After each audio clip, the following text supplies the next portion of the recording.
You are listening to the Casting Shadows podcast. This episode is on the topic of attention and how that pertains to an immersive role-playing experience from the point of view of in-character play. To facilitate this, I have a guest. The guest is Daniel Jones, who is the host of the Primaeval Fantasy RPG YouTube channel, and of course the creator of Primaeval Fantasy, the RPG. You may have heard him in conversation with Che Webster on Roleplay Rescue, and that is how the two of us became connected for this conversation.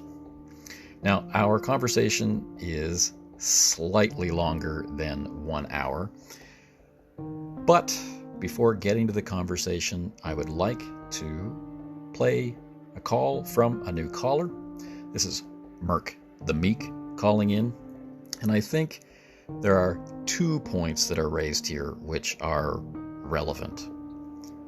So, let's get to those calls right now.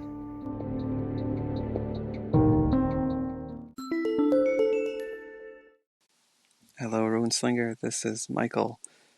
I've just started listening to your podcast, and I'm finding the immersion discussions very interesting. I'm definitely going to have to re-listen to grasp even more.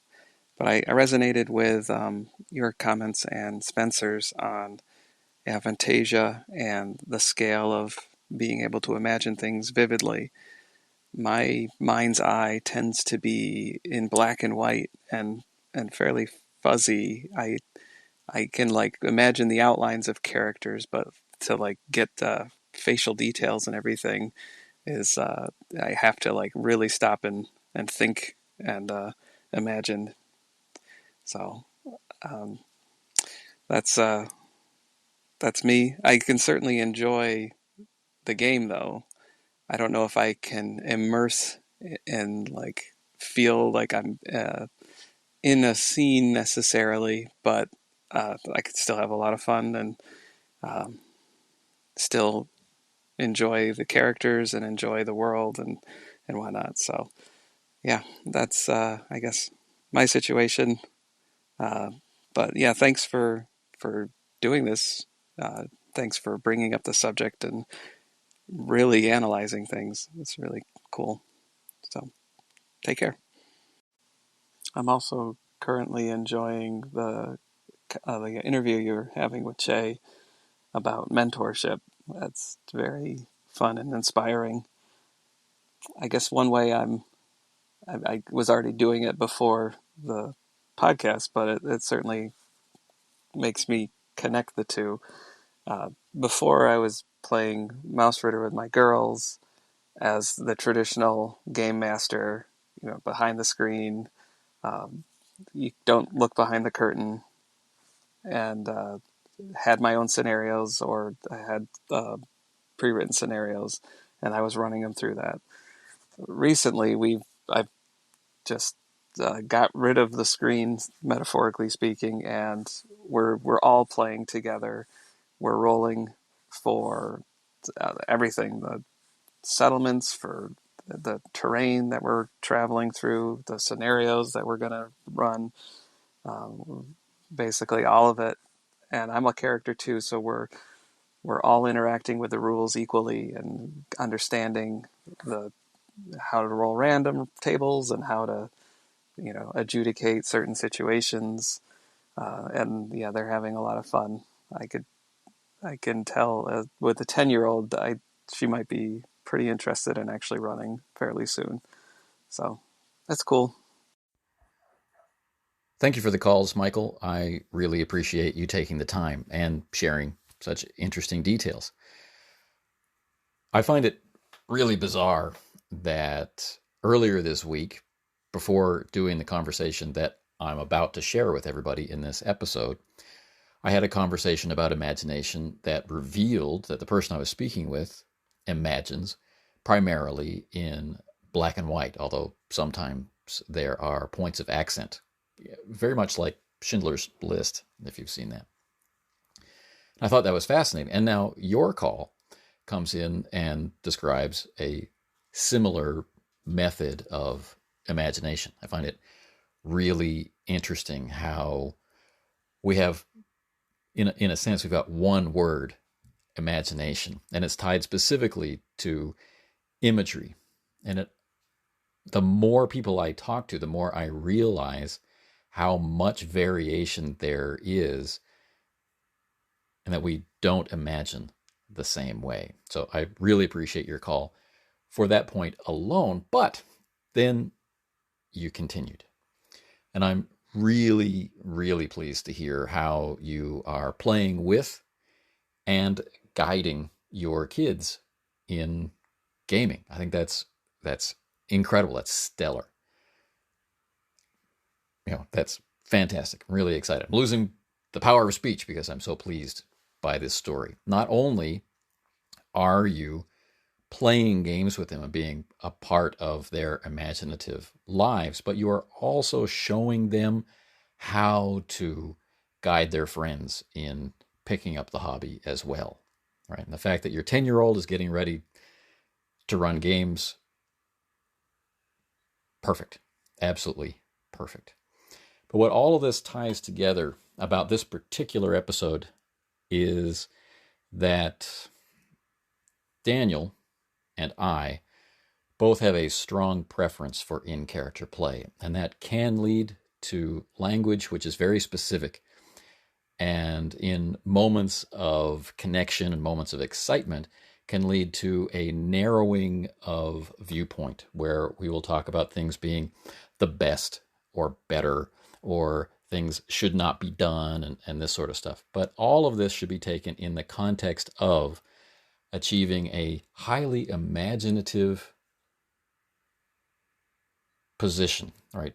For facilitating a high degree of imagination and possibly moving through that onto immersion in that vivid imagined experience as a goal. Right?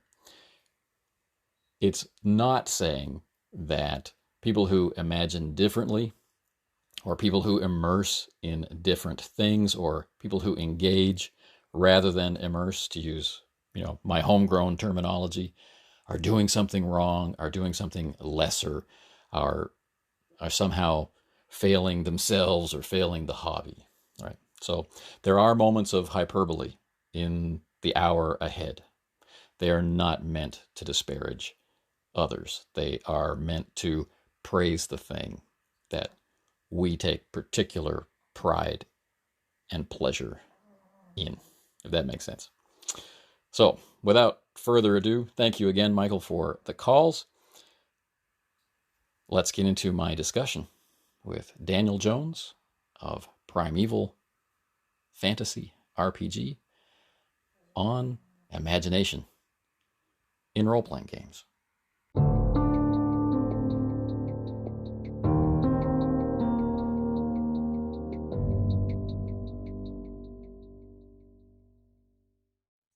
Anyone who's watched this channel before knows that I'm not alone. I'm joined by a guest. If you're listening to this on audio only, now you know I have a guest. And guest, could you tell the audience who you are and what you do in terms of role-playing games? Hey, so I'm Daniel Jones, and I have been in love with role-playing games since I was, 11 years old. The basic, at this point, worn-out story of little kid discovers D&D on the playground, and it takes over.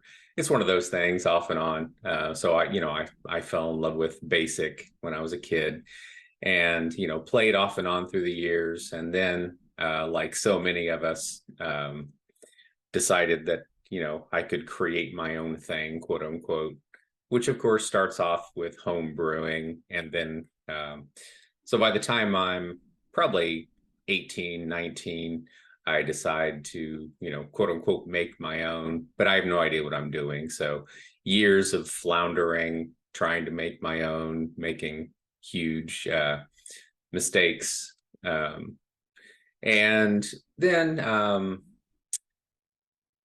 sometime in college is when my brains had, gathered enough info from other RPGs to get a good idea of how to build a new car, right? So, Right.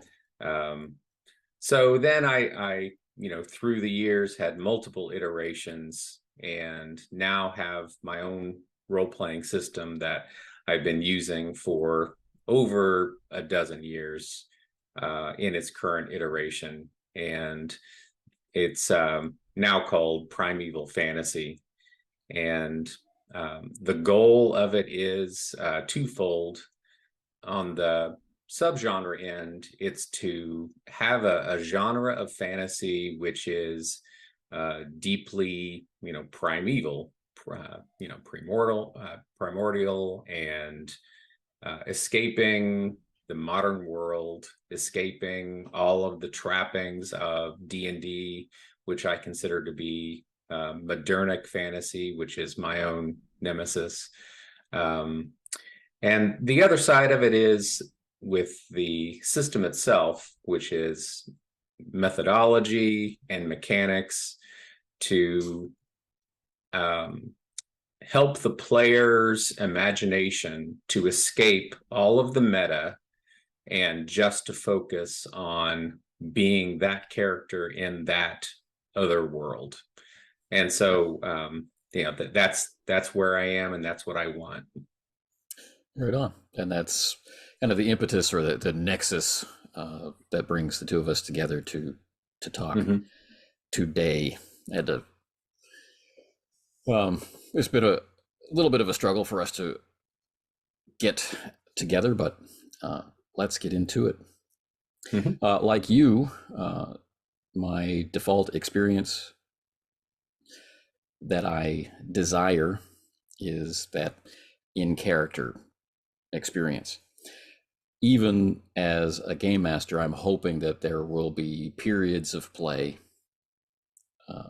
where there will be enough interaction that whatever NPCs I get to inhabit will, connect with me in such a way that I get to have that player side experience as well.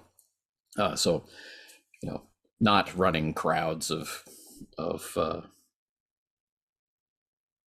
onlookers or talking plants or whatever, but other characters who are there, not in the game master PC sort of way, but in the interacting with other humans through the filter of the character, through the lens of who that character is. I get a real enjoyment out of that. So when we arranged for this conversation, the premise that we brought forward was to talk in practical terms about how we as game masters can communicate with the people running characters to help foster attention, leading to rich imagination, and if everybody's lucky, on into an immersive experience. And, so I think maybe a great place to start would be to talk about what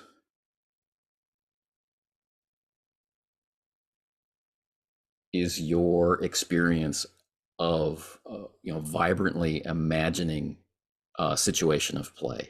Like, as an imaginer, how does your imagination manifest for you? Right. So we can get into like what does it for me, and there's also the topic of what can a GM do for the players, and what can the players do for each other. So, right. Where's the best place to start on that question, do you think? Well, I thought if we start with our own experiences, then that's like the baseline of how we conceive of what the experience is. And then from that, we're adding more details as we get to know the people that we play with. Yeah. And, like the person to my right seems to react more strongly to description of what people are saying and less strongly to how people look, or is triggered more by description of scent or texture or whatever, just as an example. Yeah. So for me, it really is about, I guess, like the group that I'm playing with. So everyone wanting the same thing, that matters. That matters significantly. And then as we're playing, so I'm very much of the, if I can begin to take the descriptions that are given to me, and without interruption, to begin to like churn those inside my head.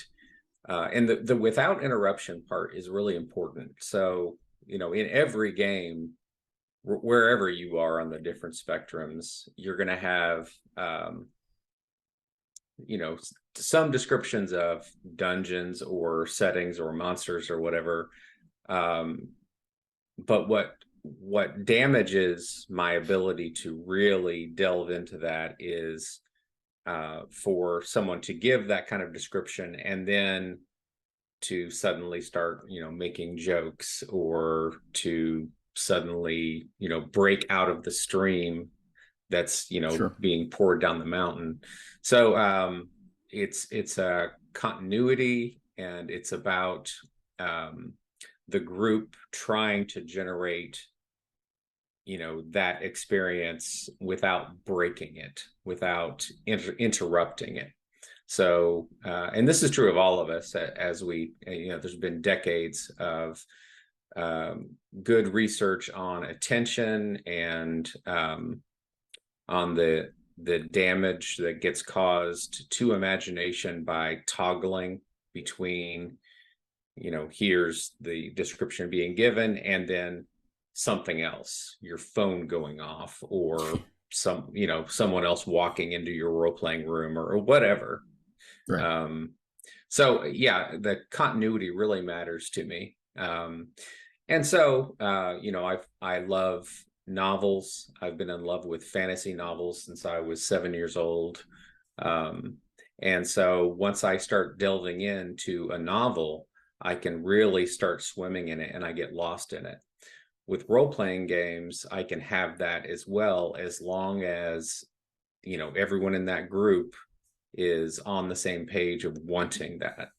And Sure. when they don't, then it gets damaged. Right. Yeah.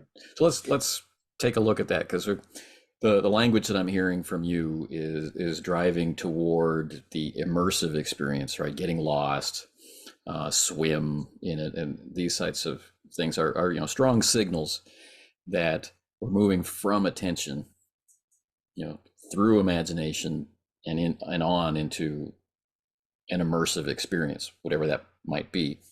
But I'm really curious if we're talking about strong visual imagery or suggestive visual imagery in your imagination, or more, let's say, contextual or conceptual image, like people imagine differently. So what is your baseline for not immersion yet, but what is your baseline for a good focused imagination of an event of play?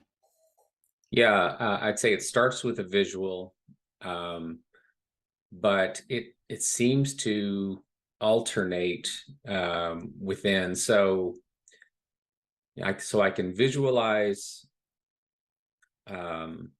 let's say, so my favorite book is The Silmarillion, and so I can visualize different settings and people and their attire, and I can see the Noldor crossing over into Beleriand. And so I have these images. Right. But then that only that's like the introduction to my psyche is that imagery when it's well written and when it's well drawn. So take the works of John Howe or Alan Lee, and I've had those surrounding me physically for decades, those two artists. But after that, then it's the context, and then it's the way that they speak and the way that they think, and their worldviews that come out. And so so to answer your question, first it's the visual, and then it's their worldview remaining unbroken, their manner of speech remaining untainted by modern speech. And so when we look at like fantasy novels over the past, let's say 40 years, so there's a significant change that occurs. Before then, you have the works of George MacDonald and Tolkien and perhaps Lewis,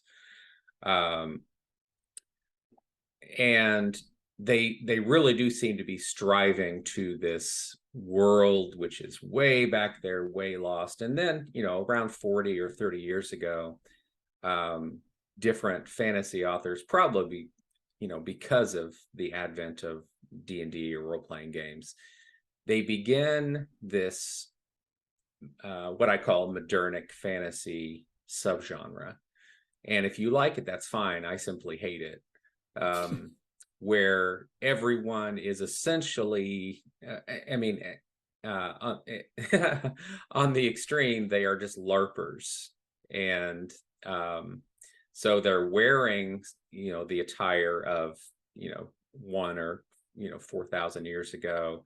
But the way they think and talk is 20th and 21st century. So that damages it for me. So I hope that answers your question. So first visual, and then the context of the world and the way everyone reacts in the world. Yeah, the visual is your entry point, though. It's the primary sense, and a lot of people, I think,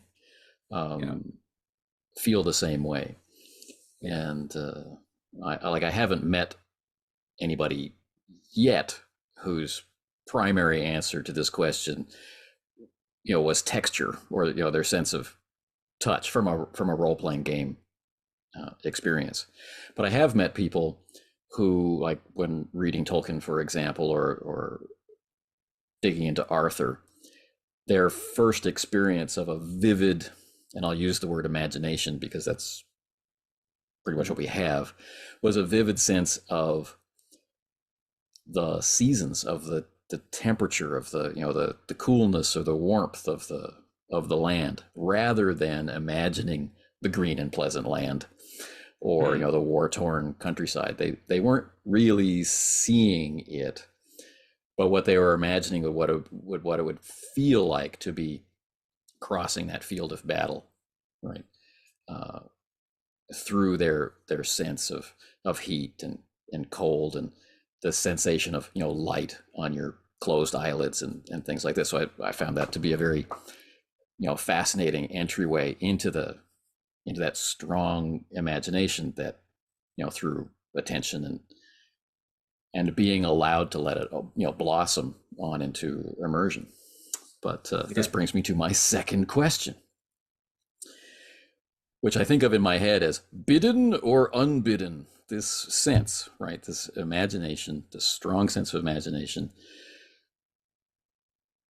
I'm assuming that, as a kid, these things came on unbidden, right?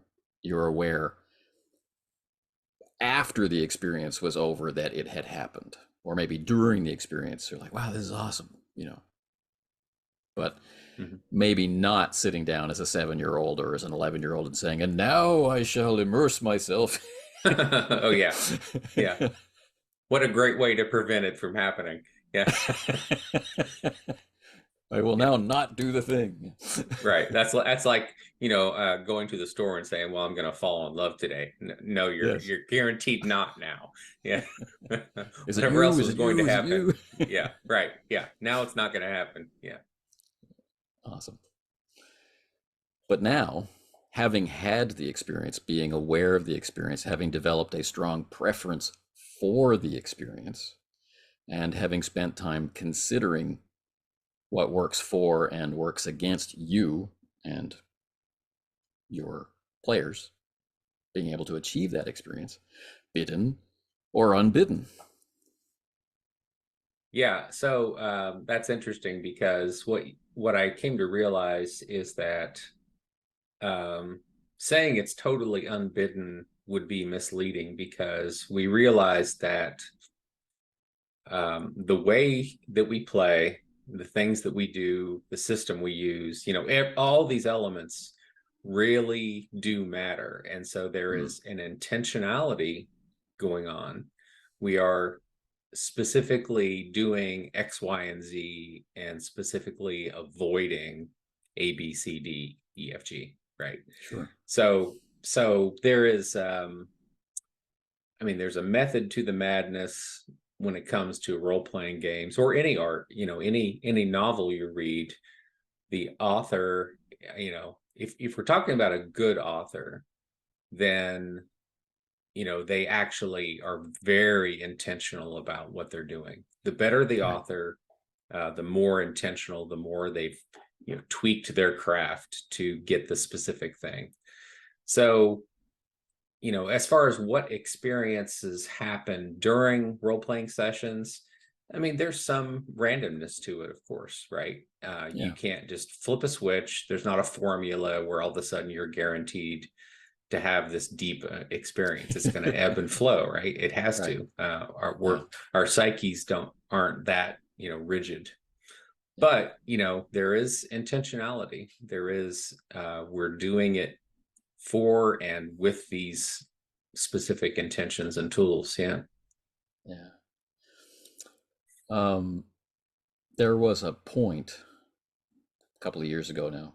I don't really remember when the date was, but we were playing a Ubiquity game. We were playing All for One Régime Diabolique, and it's a round robin setup with multiple game masters.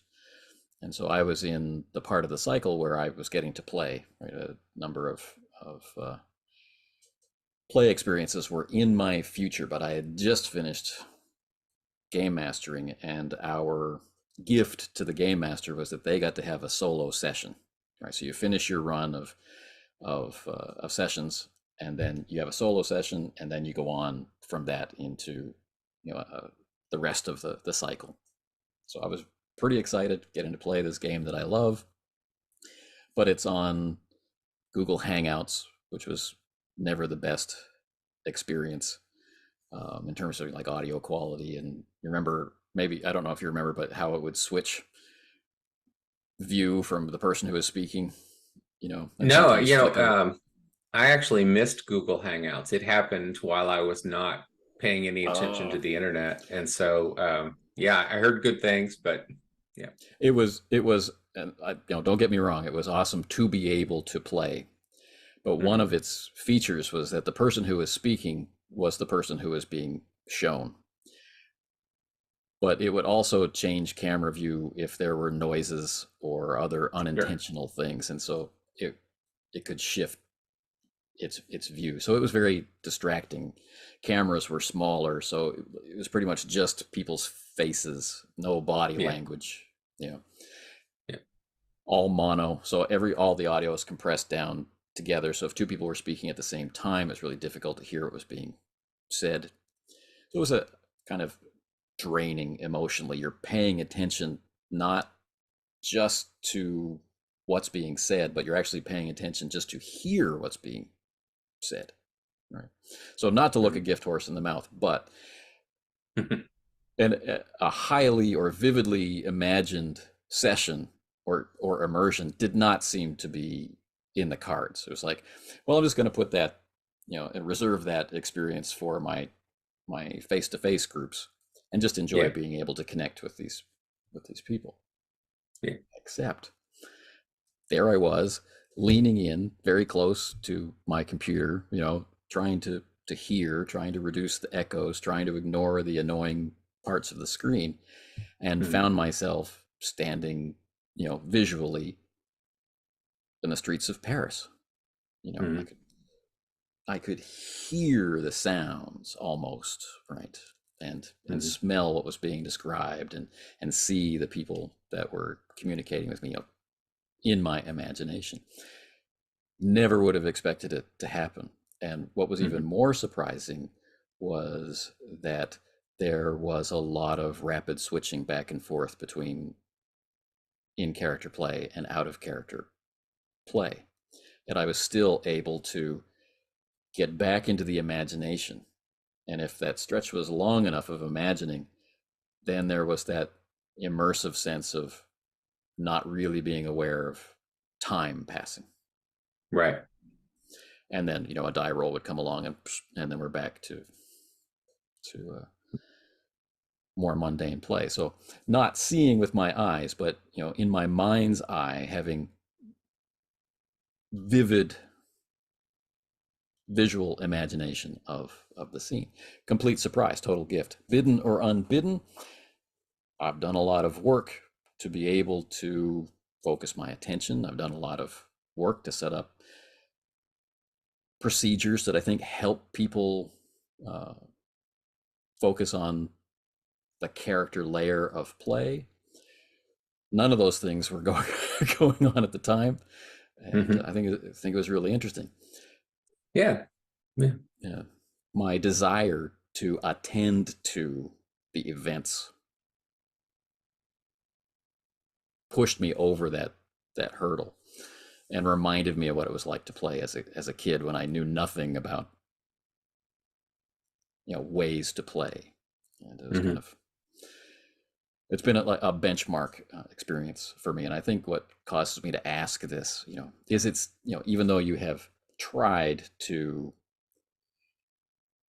better facilitate an attentive or immersive experience, does it still come on unbidden?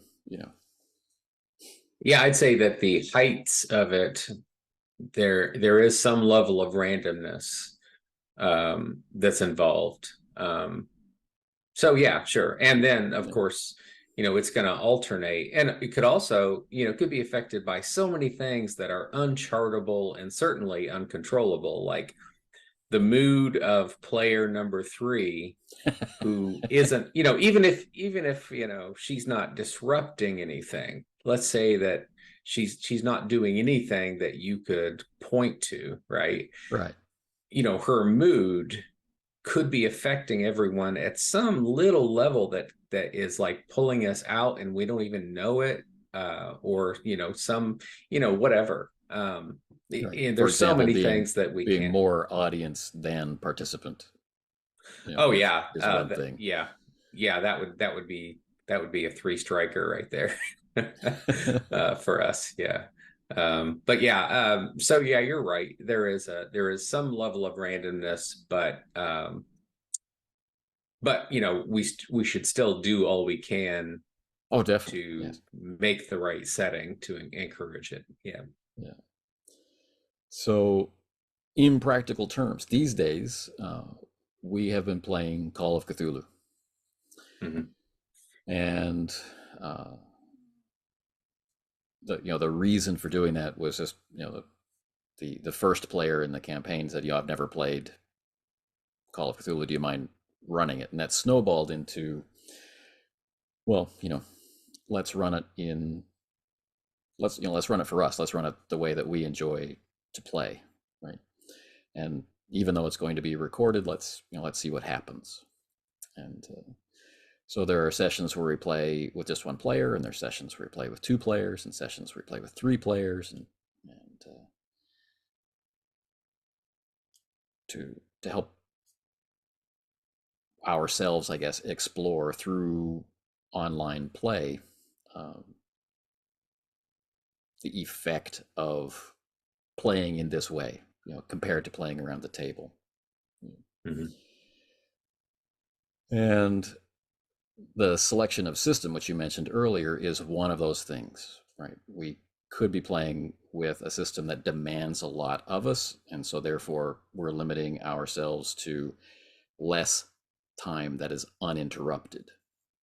Because we're using BRP, there's a very clear way to assess what a character can and can't do, and when we really need to call for a roll or something like that, something that's operating on a different level, not the character layer, but the system layer or the player layer. And so in terms of description, one of the things that I try to do is give voice to the character's senses. Rather than having me, Anthony, talking to Ivan, the player, about what their character sees. If that makes sense. Does that make sense? Yeah. So you're talking about describing a setting. So like any novel writing, you're giving a description of what they can see, hear, smell, etc. Right. For example. Yeah, as opposed to what? Well, let's say the character walks into a room, and let's say it's not a room over which they have any control or awareness. So they're not going into their room, right? Where they might talk about going over to their desk and taking, they know what's on their desk, right? It's on them to be imagining that. Instead, we're going into a space that they are unprepared for. They don't know what's there, so it's on me to describe. Right. I could say, right, I open the door, right? So I could say, as you are standing in the doorway, what you see is, right, a rumpled bed with a crimson, throw pillow on top of it, and wine bottles scattered next to it across a wooden floor, and there's a pile of clothes, and I talk about what they see. Or they say I open the door, and I could simply tell them, right, they're right next to the bed, right? So the first things out of my mouth are, next to the bed, wine bottles lay scattered, some leaning up against each other, some independent, right? Some rolled up against the rug, right? A throw pillow, right, tossed, right, with disregard on the rumpled bed. Right? I'm speaking to them kind of in the voice of the internal monologue. If you see what I'm saying, it's a subtle thing, but I find it has snowballing effects, right? Like planting ideas of visual or auditory or other sensory imagery directly into the head without the intermediary of you see this, you hear this, right? You think this, you feel this, Okay. That kind of thing. How about you? So I guess I kind of follow the, when you step into a room, what our brains do is grab the global first, right, and then it zooms into whatever happens to like naturally grab our attention. the fire so on yeah right, yeah, if there's the dead body. yeah, right, yeah, we immediately we grab the global. Okay, here's a room, and based on the urgency of the anomaly, your brain immediately goes to it. So like in your description, if there was a bed that was made normally, it's not worth any of our attention.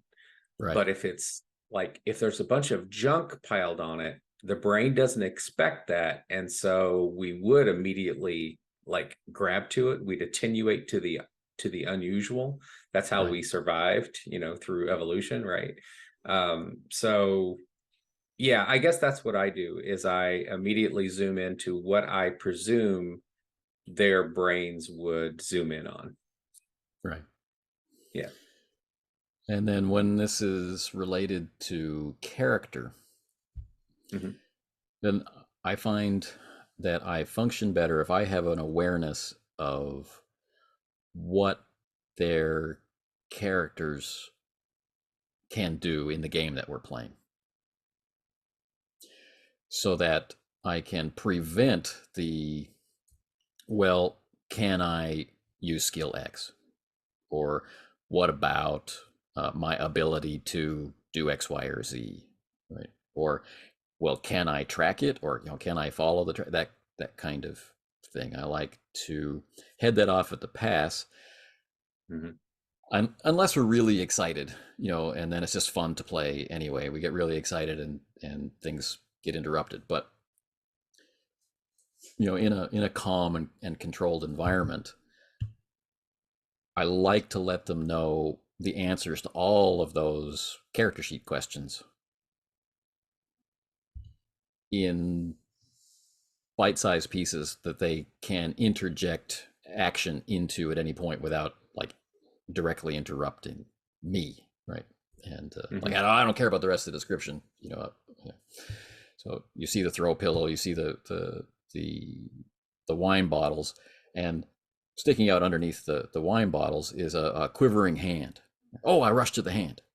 Sure, right? Of course you do, Right. And you're going to ignore the rest of the description, right? The gloating killer sitting in the desk chair, right, around the corner. We're not going to see him. We're going to rush to the quivering body first, and then someone speaks in a raspy voice. I turn around. Right. So I like to have that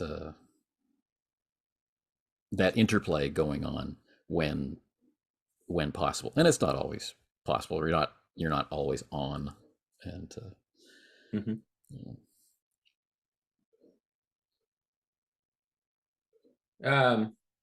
So my own methodology, it kept evolving through the years. Sure. And where I ended up just over the past, I'm going to say 3 years. And this is a big topic. Stop me if this isn't the right time to get into it.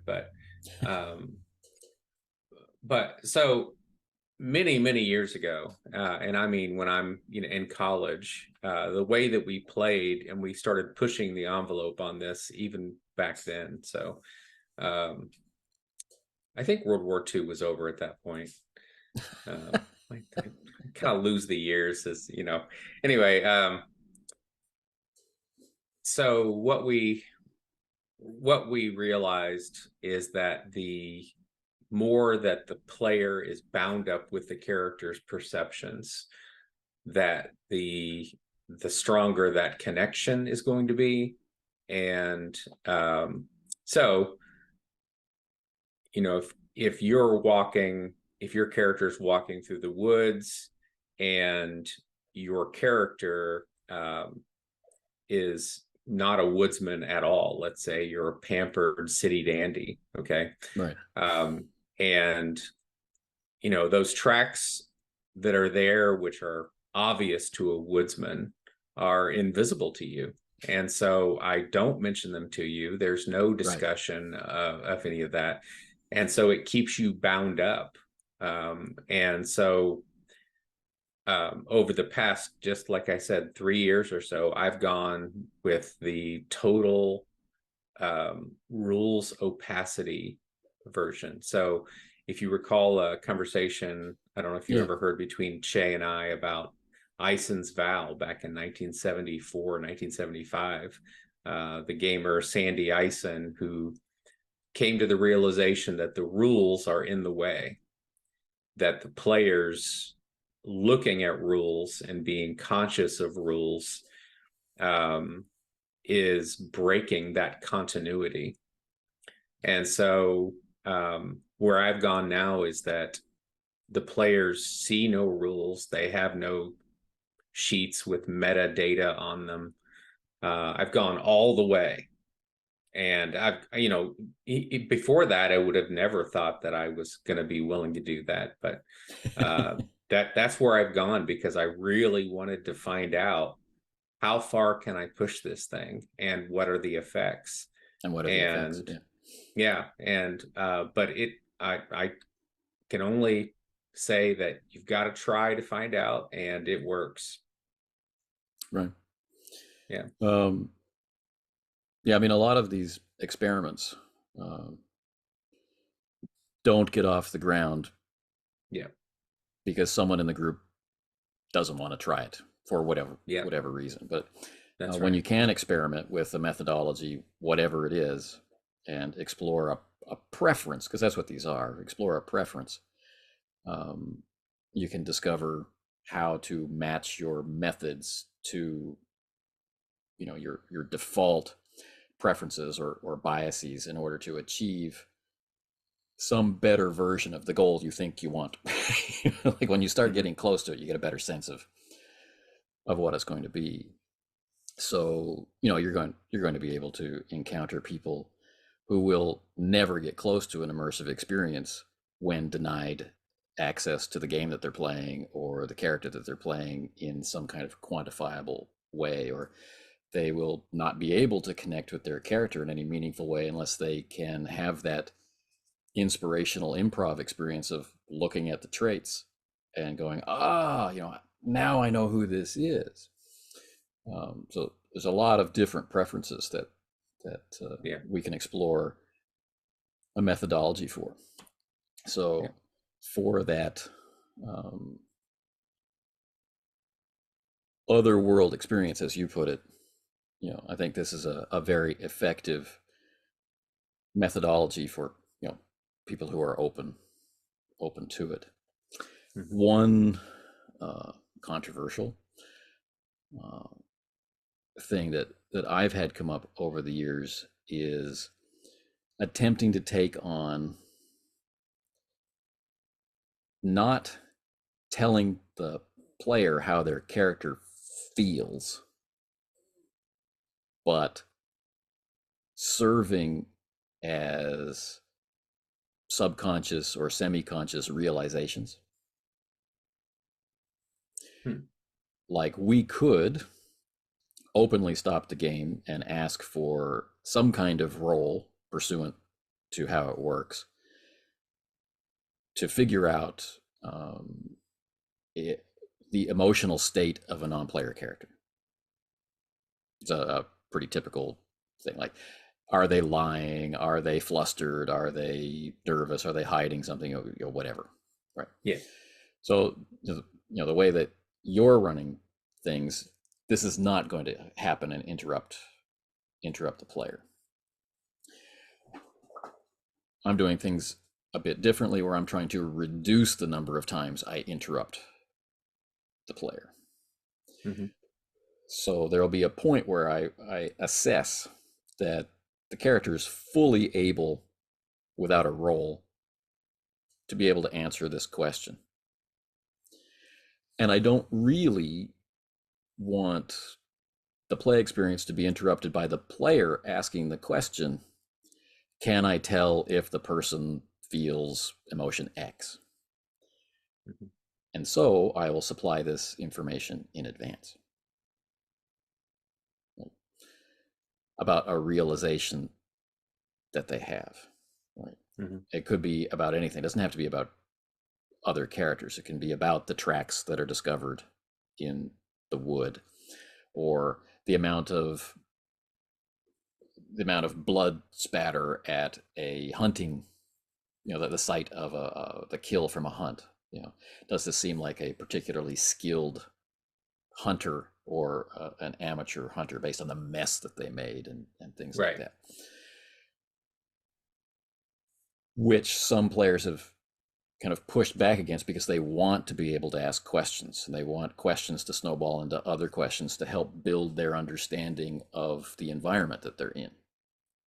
Mm-hmm. Whereas I'm hoping to be able to build that environment around them right? By them acting, reacting, and interacting with it, right? And, you know, me working with their character sheets to, supply the things that would be obvious to them, right? When we hit that line where it's no longer obvious, or you don't have enough time to do it, or you don't have the resources to do it, and it becomes a challenge, well, then the dice comes out, and we can enjoy that aspect of play as well. Mm-hmm. Right? Mm-hmm. But I have found it interesting when there is pushback against getting inside the character's head with the player. Um, yeah, so my first reaction to that would be that there has to be a real, probably a protracted conversation with everyone about what they really want, and specifically. So, like you pointed out, like I really liked your distinction between um, immersion versus engagement. I thought that was very useful. So like the very reason I came up with the phrase otherworld immersion is because the term immersion was so broad that it wasn't actually helpful anymore. Right. And it was generating controversy. So even way back in the day, whenever, I found the Forge kind of late in the game. And like I mentioned before, I was shocked to find people were actually, having conversations about role-playing games. Right. Because, I had pretty wisely avoided the internet for many years, web forums and such. But yeah, so immersion itself is not a helpful term. Yeah. Right. Immersion what are you talking about? You talking about football? You talking about soccer? What are you talking about? Yeah, the engagement is useful, but back to, people giving pushback, what precisely are they objecting to? Are they objecting to the absolute unity of mental perspective? Are they thinking that the method is somehow taking something away from them? I would have to hear what they're objecting to and why, what's pushing the objection. I mean, the pushback Yeah. is kind of the same. In that it's resist. I don't like this thing. The reasons are varied. Whether it be some version of the agency argument or just habituation. Yeah. Play has been, okay, you enter a clearing in the woods, and the first thing that is obvious is, the carcass, the remains of a carcass. A hunt has happened here. And then description stops. And then people start looking at their character sheets and say, okay, well, I'm going to use my survival skill to, right, this is just habit. Or maybe they don't. Maybe they don't default to pure game speak. Maybe they do describe, well, I go over and examine the ground around the carcass. It's the same thing, right? But they want to be able to control the pace and direction and quantity of realizations. Rather than the game master filling them in, right? With, there's a carcass, and it seems to have been butchered by an amateur hunter. With however amount of description suits the group. Okay. And the third major category of pushback is when you have, like, the people I play with now, we're all content to imagine separately. So the type of description that I give is to help us unify the character perspective without coloring what you imagine, if that makes sense. So distances are made clear, or materials are made clear, or some particular distinguishing mark, like a scar on a face, or glasses, or hair or no hair, that kind of stuff. Some kind of distinctive thing that will help us all recognize that thing again in the future. But the overt unification of every aspect, every imagined detail is not done. The flip side of that, of course, is where we must externalize everything so that everybody's imagining the same thing the same way. Yeah, that's hard because I mean there's a line in the sand that's going to affect different people differently. We definitely don't want a disparity to occur. You know, I described this room or, you know, the side of the hill so vaguely that everyone starts getting their own picture, because what's going to happen then is they're going to start acting on their interpretation, which may be at total odds with someone else. Right. And then right. This is a player skill thing. Yeah. So yeah, I can see them wanting just a sketch so they can fill in. That part makes sense to me, but there are lots of times when that's gonna open the door to chaos. If there's not enough structure given in the description. Right. But you know, putting player skill to the side, you know, the idea of helping facilitate imagination. Where are these lines? You know, it's interesting because everything is developing at the speed of speech. Right. So when you've said some version of there's a person standing there, someone has already fully imagined that person. And the next sentence that comes out of your mouth is now, from their perspective, a retcon. Yeah. Right. They were imagining a brunette, but you say they're blonde. It's like, oh, right. So that their imagination shifts. And now some people never even notice that this is happening. They haven't noticed that they imagined instantly. They haven't noticed that the details are being edited. Right. But some people are acutely aware that when you mention somewhere in the description that the person has a limp or a scar or a bass voice or whatever, that's different than what they've been imagining, and they kind of go, yeah. This is why I've observed some real benefits of, instead of saying, you know, there's someone there in the hallway, instead of saying anything whatsoever, a physical picture actually comes up. Right. And you say, he is standing there. Right. So, you know, we were doing this before anyone played online. We would find a picture from someone that was perfect, and all of a sudden it's up. And that stuff like that's really useful. Or, you know, even for scenery, you know, picture is worth 1,000 words, especially if, you know, the author is a terrible author. Those 1,000 words may be garbage, right? So a picture is not going to fail in those contexts. Yeah. That's kind of interesting. The kind of negative experience I used to have was it's just like that scene in Logan's Run. And it's like, oh. So now everyone's imagining Logan's Run. Okay, bring on the quotes. Yeah, run, run, run. Okay. Yeah. But it's amazing how powerful it is, like that editing sensation. You know, it's just like, you know, the view of Coruscant in whatever I was imagining is gone. I'm no longer actively imagining it. This was an unbidden edit, right, of what I had found in myself to imagine from your description, and now I'm out of it. You know, I'm not even really in character anymore. And so I find that interesting.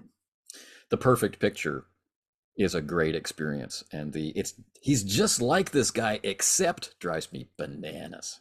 That's right. Yeah. You've just pulled them really hard to the right, and then you tried to correct them to the left, and you broke something. Yeah, you gave someone whiplash. Yeah. So And this brings in other realia as well. Like I love Call of Cthulhu, so being able to slide a prop across the table has always been a a huge amount of fun for me when it's exactly what I want it to be. Right. A matchbook or a letter or something, and that kind of thing. Mm-hmm. That the person can actually work with and feel and interact with. Right. Or audio, like real audio. I'm not talking about music to kind of manipulate their mood, um, but they walk into a jazz club in 1931. Many times I'll be tempted to have jazz music available from Sure. 1931 Sure. and play it unobtrusively, which is not always Mm-hmm. easy. And if it's Mm-hmm. not possible for it to be unobtrusive, then it doesn't get played. That kind of stuff.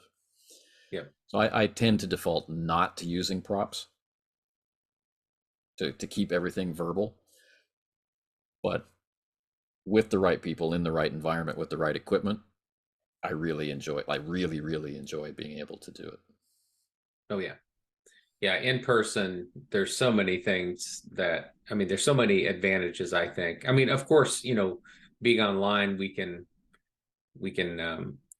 find really perfect pictures and then share them. But I just find the entire playing online experience to be much more of a strain. It's more tiring Yes. mentally, it's more exhausting. And it's just, I mean, I do it Yeah. if I have someone I really want to play with, but it is by far second place option. Yeah.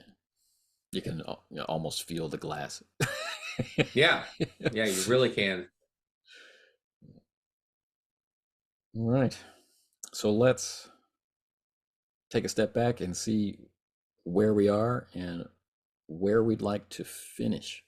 Have we talked about anything practical that people can do?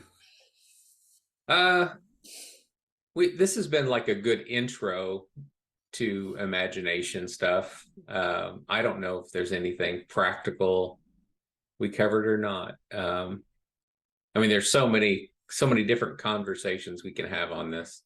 Right. Yeah. In your group, is there a kind of a uniformity of their imagined life? Are they all visual, or I had someone tell me the other day that they do have a visual imagination, but it's largely black and white, Huh. which I think is That's interesting. interesting. Yeah. I'd say that that's true of my dreams, and many people report that their dreams are in black and white. But when I imagine scenarios, they are generally quite colorful. Yeah. So yeah, I don't know. I guess that everyone I play with is highly visual. Lots of artists, visual artists, and writers. It's funny that so many of my gamers are visual artists. They're painters and artists. Um, I myself have no such skill. I'm very much bound up with words. Yeah. I like communicating with words, and I'm not a visual artist Mm-hmm. by any means, and the people I play with, they sound like me, but we have talked about how we imagine, and we have a lot of visual imaginers in the group. But what we imagine visually is different. Hmm. Like characters in sharp focus, but the setting being in a soft focus. Right. The details of the walls or the floors are less important to this player, but they're more important to Sure. this other player. Yeah, that makes sense. The imagining how people sound when they talk and whatnot. It's really interesting. I haven't Mm-hmm. played with anybody who is incapable of forming mental images. Yeah, I don't know if anyone I've ever talked with anyone who has claimed that. I've talked with them, but I haven't played with them. But I have played with people who don't imagine. Like they process the information that's being presented to them, but they simply don't bother to add in the the mind's eye component of imagining what that would look like. They simply Hmm. conceive of what it is, right? The person is standing 5 meters away, right? And I'm going to take this action, or I'm going to communicate with them in this way, or I'm going to try and flee the scene, or whatever. It's they're thinking about their decisions and they're thinking about their actions, reactions, and interactions without needing to or wanting to or ever having considered imagining. Hmm. It's I kind of find interesting. that a sad uh mental world. I would be sad if I lost that. Yeah. If you lost it, but if you'd never had it Oh and the yeah. game was still fun, I guess it doesn't really matter. Huh. But Yeah. but it is interesting to have this conversation and realize the disconnection. You know, as we're trying to get to a topic like immersion Hmm. in the character's perspective, and then you have to rewind. Like, well, you're not even picturing, right? Yeah. So That would obviously just you're be not a going to, yeah, that person and I would not role play together. We could play other games together, but we would not be a good fit at all to role play together. Um, right, because what I want would be a very different animal than what they are after. right. And so as you're like in a sense painting the world around them, they're waiting for the useful bits of information. Yeah, it's interesting. Mhm. Yeah. But yeah. So I guess we're left with the holy trinity of Yeah. interacting with a group. Speak with the players, play the right game, be a part of the solution, not a part of the problem. Right. Yeah, and I mean, there's lots to that. One of them is just to be willing to admit when, some people should not try and role play together, and that's fine. Yeah, It's not an insult. It's not a friendship breaker. right, Um, it's simply that there are some activities that you should not try doing together, and that's fine. Um, it's like being a movie aficionado. Um, versus someone who doesn't actually care at all what's on the screen. They just want to hang out and eat popcorn and whatever and make right, jokes. Um, those people should not try and watch those serious movies together. And right, that's for that okay. activity. Yeah, Yeah, yeah, for that activity. Yeah. yeah. And that's a lot of relationships are like that. We watch or we play this game together, or we watch this kind of movie together, or we pass book recommendations for this genre back and forth, Right. but I'm just not going Right. to bother with these other things. Right. And I think that's a healthy way to go. And, Mhm. so let's finish off with story time. What is a particularly enjoyable immersive experience that you have had and want to share So you mean in role playing games? in role playing games? Yes. Right. um, wow. How do I pick? I can kind of give a useful snapshot, which is that when a group, and it may or may not be the case, but it was the case that the height of my experiences came from groups of players who had played together Mm, for years. So right. that may or may not be your prerequisite. I suspect that it largely is. But where the context of the world, the context of the characters, everyone was on the same page. They knew so much about how the world functioned and how the different characters and enemies and allies functioned, that this beautiful, like, synergistic shared imaginary space had been generated. And I know that that sounds kind of lofty or whatever, but I have to describe it that way because all those elements contributed Right. to, like, when a certain kingdom was falling, and no one in the group was trying to propose things that were contrary to the genre of the world. It's like, with the death of that king, there is no let's try and fix this up. Let's try and establish some, you know, 1940s United Nations, blah blah blah. None of that was there, and it was, I mean, it was a sad passing of that kingdom because it had been a beautiful kingdom for God knows how long. But the experience of everyone being on the same page and knowing the world so intimately, it generated moments like that. Right. And that matters so much. Yeah. What about you?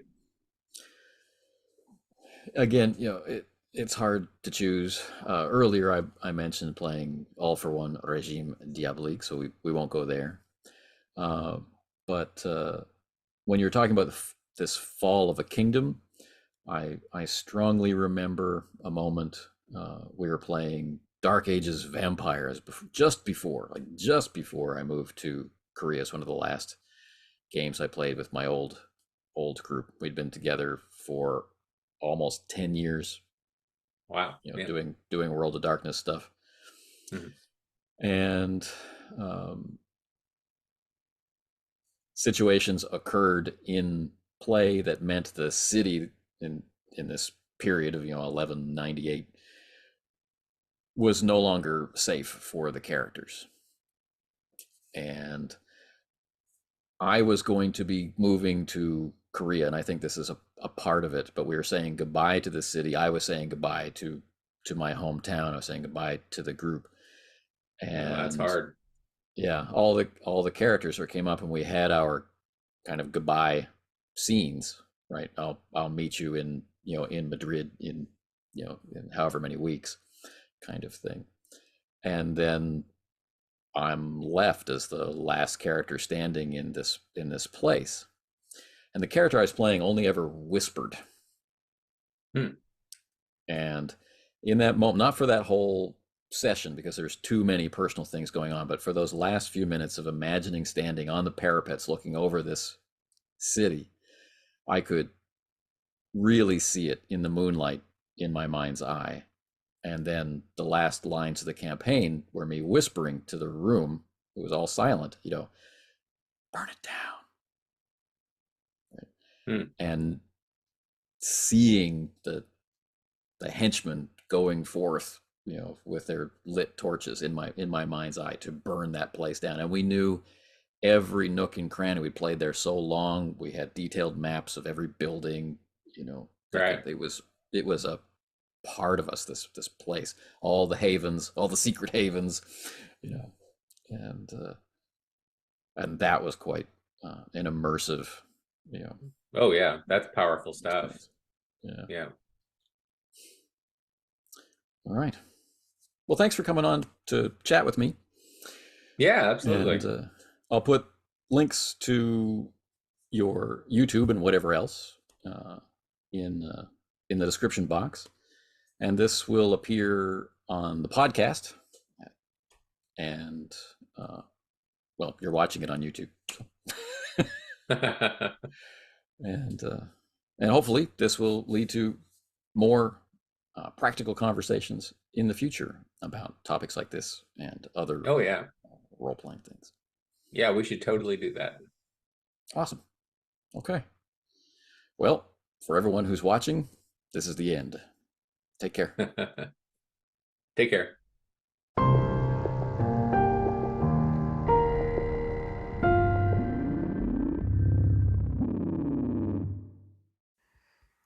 You've been listening to the Casting Shadows podcast. This particular episode is also available as a video on YouTube at youtube.com/runeslinger.